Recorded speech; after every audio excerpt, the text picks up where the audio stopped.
Olá pessoal, vamos então para o nosso terceiro resumo da disciplina de direção defensiva. Falaremos sobre pilotagem, a segunda parte. Para que nós tenhamos aí sucesso, vamos trabalhar os seguintes assuntos. Vamos trabalhar a ultrapassagem e a passagem, o uso dos faróis e a frenagem segura, que na motocicleta é algo muito importante saber a forma correta de se realizar uma frenagem, a ergonomia nas curvas e a inclinação da moto e da motocicleta, a forma correta e quais os tipos de inclinação, como agir em superfícies irregulares, como agir em derrapagens e por final daremos dicas para uma boa pilotagem. Vamos lá então. Veremos então agora, pessoal, a questão da passagem e da ultrapassagem utilizando a motocicleta. Ao ultrapassar um veículo, cuidado com o turbilhão de ar e com o vácuo. Tal efeito puxa a motocicleta para próximo do veículo ultrapassado.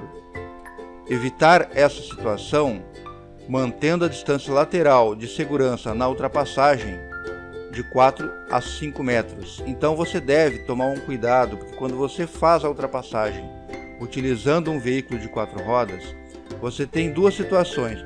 Uma é o turbilhão de ar deslocado, principalmente quando o veículo é um veículo de carga, ele faz um deslocamento de uma massa de ar muito grande. Isso pode tranquilamente desestabilizar a sua motocicleta. Bem como quando você está mais ou menos no meio do veículo, quando você está ultrapassando, existe um vácuo, que é o próprio deslocamento de ar, aquele espaço que fica, ele faz ele puxa a motocicleta para baixo do veículo de carga, principalmente aqueles de grande porte, né? Que possuem vários eixos, e essa situação é muito perigosa. Tome muito cuidado com esta situação, você estando principalmente nas rodovias, quando você tem o somatório do veículo de grande porte na via, a velocidade maior desses veículos, né? E o maior deslocamento de massa de ar. Então realmente é uma situação bastante complicada.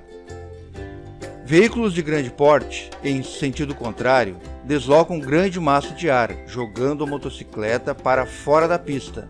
Pelo lado direito, diminua a velocidade, segure o guidão e com firmeza e ande mais à direita na pista, né? Então esse de fato é uma situação que, principalmente o motociclista iniciante, ele não tem uma noção muito exata dos riscos que encontrará em uma via de grande velocidade, como é uma BR ou uma via de trânsito rápido. Então, de fato, tomem bastante cuidado. Vamos complementar aqui, ó. A ultrapassagem forçada poderá resultar em uma colisão frontal, sendo esta a pior situação para o motociclista. E na grande maioria das vezes é um caso fatal. Há um somatório de velocidades e, de fato, a motocicleta, né, a gente sabe que não tem para-choque, que o para-choque é o próprio corpo do motociclista. Então o somatório dessa velocidade, dessas duas velocidades, possivelmente causará aí a morte do condutor da motocicleta. Então conduzir uma motocicleta, principalmente quando existe um somatório de situações, como por exemplo o excesso de velocidade, o fluxo muito alto de veículos, pontos de ultrapassagens aí que são, vamos dizer assim, pontos de proibição de ultrapassagem com frequência na via, onde você terá que aguardar atrás do veículo para uma possibilidade de ultrapassagem. Isso tudo causa aí uma insegurança muito grande. Então conduzir uma motocicleta exige aí um grau aí de maturidade do condutor realmente muito grande, ok? Vamos continuar então, vamos lá. Falaremos agora do uso dos freios, algo também bem importante no quesito segurança no uso de uma motocicleta, porque o uso incorreto do freio fatalmente levará a uma queda, levará a uma forma de desestabilizar a sua motocicleta. Então é bem importante que você entenda a forma correta de realizar a frenagem. Acionamento dos freios. Freie progressivamente, ou seja, não trave, não pressione o freio, a não ser que obviamente existem hoje os freios combinados, né, que é uma forma que auxilia, aí, eu vou explicar com mais detalhe, e existe o freio ABS, então são situações menos problemáticas, mas a regra geral acione os freios progressivamente, sem travar as rodas e utilize aproximadamente 70% do freio dianteiro e 30% do freio traseiro. Algumas motos possuem sistema de freios combinados ou ABS. O que é o freio combinado? Quando você aciona o freio de trás, ele vai automaticamente acionar o freio da frente. Então há uma combinação de freios. Mesma coisa acontece se você acionar o freio da frente, vai acionar o freio traseiro, nessa proporção. E isso evita aí que haja um desequilíbrio, uma descompensação da massa do seu veículo. Outro detalhe, o freio ABS é um freio de fato bem seguro, porque ele evita o travamento das rodas. Então sempre que você for adquirir uma motocicleta, observe esses quesitos de segurança, que são bastante importantes para um condutor de motocicleta. Se for a primeira vez que você está pilotando a motocicleta, faça um teste de sensibilidade dos freios antes de sair para a estrada, principalmente para as BRs, né, com alta velocidade, porque você não conhece ainda o ponto de frenagem do seu veículo, ok? Então é importante que você faça esse teste antes de pegar uma estrada, uma BR ou uma situação de maior velocidade. Procure não acionar os freios de forma contínua, mas sim de forma intermitente, ou seja, você vai dando pequenos, obviamente se a situação permitir, né? Se não for uma frenagem que exige aí uma parada rápida, né? Pois eles aquecerão e perderão a sua eficiência, principalmente se for um freio a disco, né? Onde ocorrerá o aquecimento desse conjunto e automaticamente isso aí causará uma perda de eficiência do equipamento, ok? Então de fato é algo importante. Continuando, pessoal, aqui ainda dentro da frenagem, a frenagem segura. Então vamos dar uma lidinha aqui, ó. A forma mais segura de se frear uma motocicleta é estando a mesma totalmente na vertical, ou seja, sem inclinação, usando os dois freios ao mesmo tempo, o da frente e o de trás, conjuntamente com o freio motor. Ao frear, pressione suas pernas sobre o tanque, evitando que o peso do seu corpo também seja todo travado somente pelos braços no guidão da motocicleta, sobrecarregando assim a parte dianteira da motocicleta, né? Um dos principais cuidados que devemos ter é evitar o travamento das rodas, pois isso fatalmente levará ao acidente. Então são dicas importantes. Use os dois freios conjuntamente, obviamente com maior preponderância do freio dianteiro. Utilize aí a pressão das suas pernas no tanque da moto, que aí você vai segurar o seu peso. Quando você frear, se você segurar todo o peso no guidão, fatalmente você estará sobrecarregando a dianteira da moto, certo? Evite o travamento das rodas, não realize aí um travamento muito brusco, ou melhor, um acionamento dos freios muito brusco, que isso fatalmente poderá causar o travamento das rodas, principalmente se a moto não tiver aí um dispositivo de segurança como o ABS ou o freio combinado. E também aí você tem que ter todo um cuidado na questão da inclinação da sua moto. Porque se você fizer uma frenagem com a moto inclinada em uma curva, por exemplo, a derrapagem ocorrerá e com certeza você sofrerá um acidente, ok? E como sempre, a melhor dica é sempre ande em velocidade moderada, porque o excesso de velocidade combinado com outros fatores é algo que de fato vai causar aí uma insegurança muito grande na pilotagem, ok? Então vamos para o nosso próximo assunto, vamos lá. Falaremos agora, pessoal, sobre a inclinação da motocicleta e a estabilidade dessa motocicleta nas curvas, dependendo do formato dessa inclinação. Nós temos basicamente 3 tipos de inclinação, veremos aqui, ó. A mesma inclinação da motocicleta do piloto, ou seja, um conjunto que estará perfeitamente inclinado de forma similar, tanto o corpo do motociclista quanto a própria motocicleta. Temos ainda a maior inclinação do piloto, quando você faz aquela inclinação para o lado para compensar algum momento aí de uma curva, de uma situação que você tem aqui, tem uma força centrífuga puxando seu veículo para fora. E maior inclinação da motocicleta, muito utilizada por pilotos de corrida, né, aquelas motos GP, que é uma situação bem mais, exige maior treinamento, né, e de fato não é muito utilizada pelo dia a dia, por questões aí até que não existe espaço na via para isso. Você tem que praticamente ocupar a contramão para realizar esta conversão utilizando esse formato aqui. Vamos dar uma lidinha sobre cada um deles, vamos lá. Então, primeiramente, a mesma inclinação para a moto e para a motocicleta, ou melhor, para a motocicleta e para o motociclista, né? Esta é a forma que proporciona, né, maior estabilidade ao motociclista, porém deve ser aplicada em condições adequadas, ou seja, pista seca, sem areia ou cobertura solta e escorregadia, em baixa velocidade e em curvas abertas, ok? Vamos para o segundo aqui, ó, maior inclinação do piloto. Com esta técnica, a motocicleta permanece na vertical e o motociclista com o corpo inclinado para dentro da curva, usada principalmente em dias de chuva e em pistas com o pavimento solto, areia, brita ou outro elemento, né, que vai causar esse problema do pavimento solto.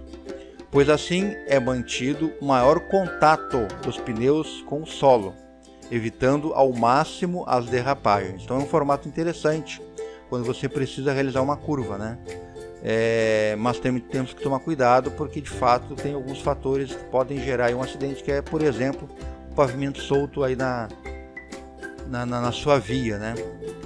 E o terceiro aqui, que é a maior inclinação da motocicleta. Vamos ver aqui, ó. É uma técnica que deve ser usada somente por motociclistas experientes, permitindo realizar curvas fechadas em maior velocidade, ou ainda utilizada em manobras evasivas, isso aqui é importante. Então, geralmente, essa técnica é utilizada quando você tem que se desviar de forma rápida de um obstáculo à sua frente. Então, para evitar acidentes. Nela, o motociclista mantém o seu corpo mais horizontal possível, fazendo um pêndulo com o joelho e aumentando a inclinação da motocicleta. Então é de fato aquele formato, né, que os motociclistas profissionais das corridas de GP realizam aí para a realização de uma curva fechada, e geralmente eles têm que pegar a contramão da via para poder fazer isso. Mas é um formato muito interessante também para as manobras evasivas, ok? Bom, vamos então para o próximo assunto, vamos lá. Vamos lá então, pessoal, para o próximo assunto, que é as superfícies irregulares. Em primeiro lugar, você deve determinar se é possível passar por cima do obstáculo. Isso dependerá do estilo da sua motocicleta, sua velocidade e o tamanho do obstáculo. Caso você determine que seja possível, levante-se ligeiramente do assento, ou seja, desloque seu corpo para cima, use a força dos seus músculos das pernas, levante um pouco seu corpo, né? Alivie o peso do banco. Mantenha os joelhos flexionados e firmes contra o tanque de gasolina, de combustível, né? Ou assento.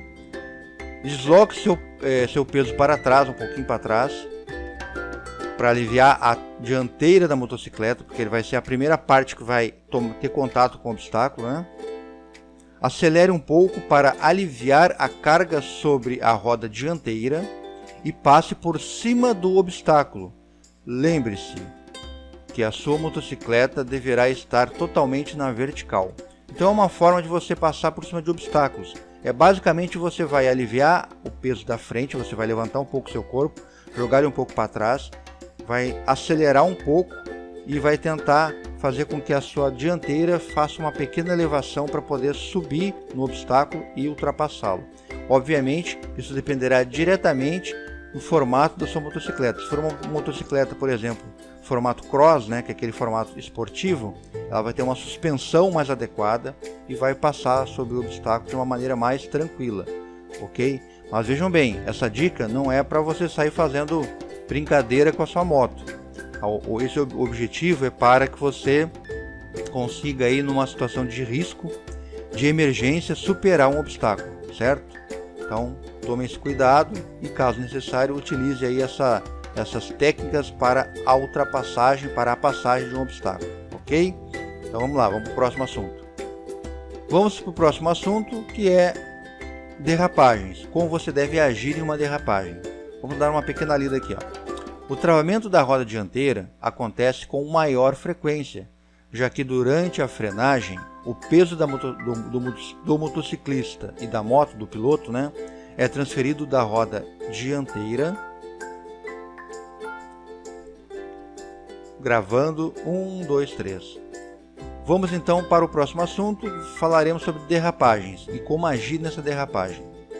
O travamento da roda traseira acontece com maior frequência, já que durante a frenagem, o peso da motocicleta e do piloto é transferido da roda traseira para a dianteira. O travamento da roda dianteira se dá principalmente pelo acionamento demasiado do freio dianteiro. Em caso de travamento de rodas, libere o acionamento dos freios e volte a acioná-lo mais suavemente. A precaução é a melhor forma de evitar uma derrapagem, ou seja, reduza a velocidade quando você vai entrar em uma curva. Se você percebe que o asfalto tem resíduo, areia, brita, reduza a velocidade, aumente a distância do veículo da frente, certo? Tenha cuidado com a questão da frenagem, não trave as rodas. Então a precaução sempre será a melhor solução para tudo, ou seja, você não vai nem ter que executar nenhuma manobra para sair de um problema, você nem vai entrar no problema. Essa é a principal regra do condutor, principalmente de uma motocicleta. Para finalizar, vamos ver aqui essa observação. Mantenha uma boa distância de segurança para evitar a necessidade de freadas bruscas. Estando com carga ou passageiros, essa distância deve ser pelo menos duplicada. Conserve seus pneus com banda de rodagem e bem calibrados, ou seja, aquele TWI, né, que a gente vai ver ainda, que é uma marcação no seu pneu que define a altura do sulco do seu pneu. Você deve observar essa questão. A gente vai passar por esse assunto ainda em mecânica, mas você tem que tomar um cuidado com a questão da quantidade de pneu que você ainda tem, de borracha no pneu, certo? Item 3. Nas rotatórias, tome cuidado com pontos de acúmulo de areia e conduza sempre em velocidade moderada. Não use embreagem, mas sim mantenha a aceleração, no caso da curva, né? Você tem que entrar numa curva com torque, ou seja, com aceleração na sua motocicleta. Segure firme o guidão e vire-o ligeiramente no sentido da derrapagem, para melhorar a aderência dos pneus. Então você tem que tomar todos esses cuidados aqui, caso você tenha que reagir a uma derrapagem. Mas a melhor situação sempre será o quê? Não derrapar. Tomar um cuidado preventivo para que a derrapagem não ocorra. Ok? Vamos então para o próximo assunto. Vamos lá. Bom, pessoal, para finalizar então, vamos para o último assunto, que são as dicas de pilotagem. Cuidado ao passar por veículos parados. A porta do mesmo poderá se abrir repentinamente. Então é uma situação bem perigosa aí. Saiba que à medida que a velocidade aumenta, seu ângulo de visão vai se estreitando, ou seja, quanto maior a velocidade, menor a sua visão periférica. A sua visão vai se fechando porque você não consegue observar as suas laterais. Evite pilotar na frente de veículos de grande porte e muito próximos a eles. Ofereça a passagem. Caso você esteja em menor velocidade, deixe que ele passe. Caso você esteja em maior velocidade, evite ficar muito próximo ali, aguardando a oportunidade de ultrapassagem. Você se mantém distante, quando surgiu a oportunidade você aproxima e ultrapassa, ok? Segure sempre as duas mãos no guidão e não cole no veículo da frente. Dicas aí extremamente importantes. Continuando aqui, ó. Ocupe o espaço de um carro na pista. Isso faz com que os demais condutores tenham maior atenção e respeito. Se você está em uma motocicleta, evite ficar nos cantos entre as filas de veículos. Por mais que isso seja permitido, é extremamente perigoso. Ocupe o espaço entre um carro e outro, ocupe o espaço de um terceiro carro aqui no meio, certo? Isso faz com que você tenha maior respeito e de fato tenha maior segurança naquele ambiente. Preferencialmente utilize luvas, porém maleáveis, para evitar o retardo, né, do acionamento aí dos comandos da motocicleta. Aquelas luvas de couro sintético, né, que com o frio principalmente elas ficam muito enrijecidas, prejudicam muito a operação do seu veículo. Cuidado com as linhas de pipas de cerol. Se for o caso, instale as chamadas haste corta-pipa. Por quê? Porque é um acidente praticamente fatal. Uma linha com cerol no seu pescoço, no seu tórax, causará aí ferimentos graves no seu corpo, ok? Então procure aí os equipamentos de segurança. Cuidado com areia, brita, óleo e material solto nas curvas, o que poderá provocar uma derrapagem. Então são dicas importantes. A sua segurança deve estar sempre acima de qualquer situação, certo? Espero que tenha sido bastante útil. Aguardo vocês no próximo resumo. Muito obrigado.